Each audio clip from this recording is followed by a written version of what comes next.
You're the garden dog, aren't you? You like to hunt those little wild chickens in here. Hunting we will go. Hunting we will go. Hi-ho, the dairy goat. Dairy goat, hunting we will go. Hey guys, I'm Kaylin and welcome back to my channel, Fable Hill Farm. The footage that you're about to see was shot in August, at the end of August, and this is one of the last times I'm going to be sharing my garden with you for this year. We are now in the second week of October and the garden doesn't look the same.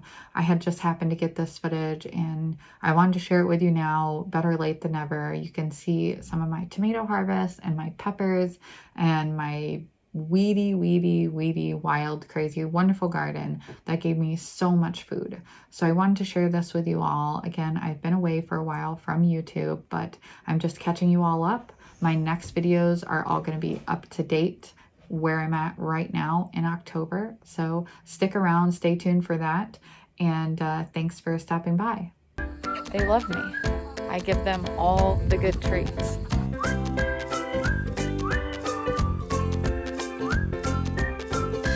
He's wanted to be acknowledged, didn't you, girls? We figured out they're both girls. If it was a male and female, we were looking into the potential of keeping them, but we do really want heritage birds to raise for sustainable reasons. So these two are definitely girls at this point, and we're excited to have turkey for Thanksgiving. You can see our black copper Moran rooster, Caspian. This is Baloo, a lavender Orpington cross rooster I hatched. Hoping it was a pullet. It wasn't, obviously, but he's a beautiful bird. He's a nice rooster. Tried to sell him, sold his brother instead, and just haven't gone to home for him yet. We might butcher him eventually, but he's a good boy. It's fun to breed barnyard mixes. Chickens are like the rainbow and you never know what you're gonna get. I still am trying to breed for egg color, production, but also just hardiness and general temperament. This is what it looks like to share the garden with chickens.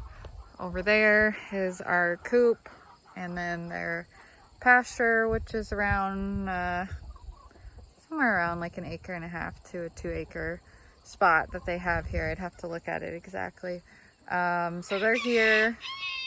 Inevitably we get chickens who get out, so we have a lot of wings we need to clip. We haven't done it in a while, but that's just part of having chickens. I have this huge row of wild tomatoes in my very wild and weedy garden that's, you know, moving into fall. My chickens have been out here and you can just see the damage on these tomatoes. I think these are Dr. Witchies or Dr. Whiteches. You can see this. Oh my gosh.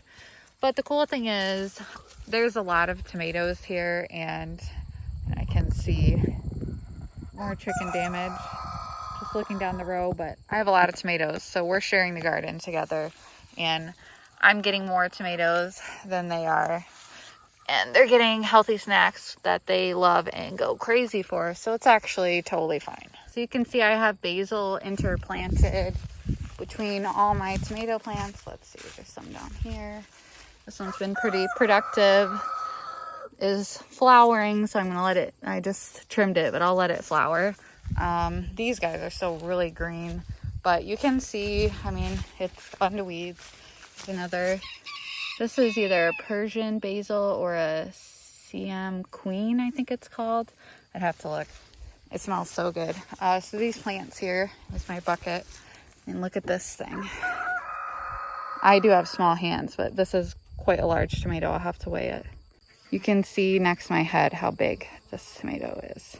Ah, look at this. Speaking of sharing the garden with chickens, there's a couple chickens that lay eggs in the garden. So they just go back to the chickens. We could float them, but honestly, we get like 30 to 36 eggs a day. So I don't need to worry about these few. It's good protein for them. They love them. Look at this chicken damage. Well, obviously she's laying eggs here, so she's just snacking like the naughty little girl she is while she lays her eggs. What a brat. That's cool. we've got enough to share, but I don't like them in my garden. I don't mind our ducks in the garden because they really don't eat the plants. They eat insects. We have Muscovies, which are not truly a duck and not truly a turkey. They look like a duck, but they don't quack. They're native to South and Central America, I believe. And they just eat bugs, and they're awesome. Look at all the fruit here. Can you see it? Big dog. There's so much food growing in a garden, very neglected. I have a visitor. Mara did get hit by the side-by-side like a week and a half, 2 weeks ago. She is recovering from an injured leg. Could have been a lot worse, huh, Mara? I mean, look at this. It's our blueberries, cherries from Wild Boar Farms. I have some Berries Crazy Cherry. There was a Napa Chardonnay Blush that got planted very late. It's at the end here.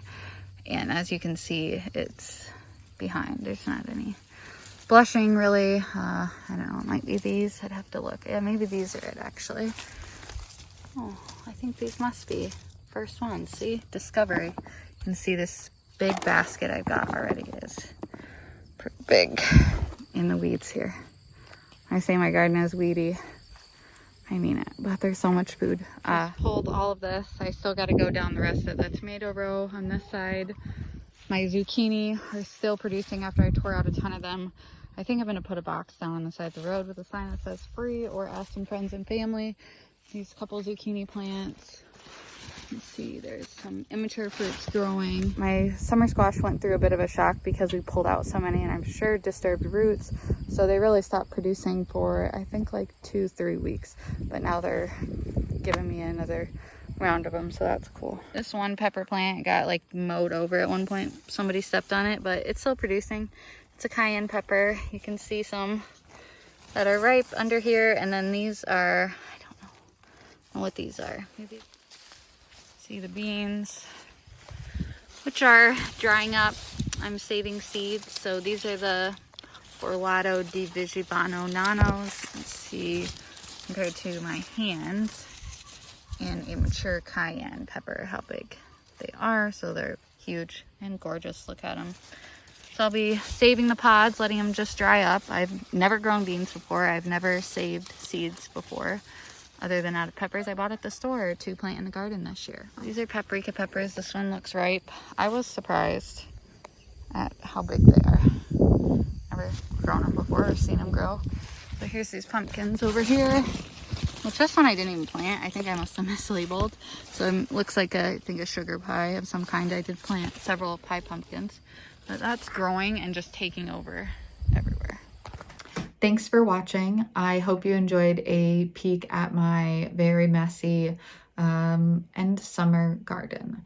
I will see you in the next video. And please don't forget to like this video if you did actually enjoy watching it.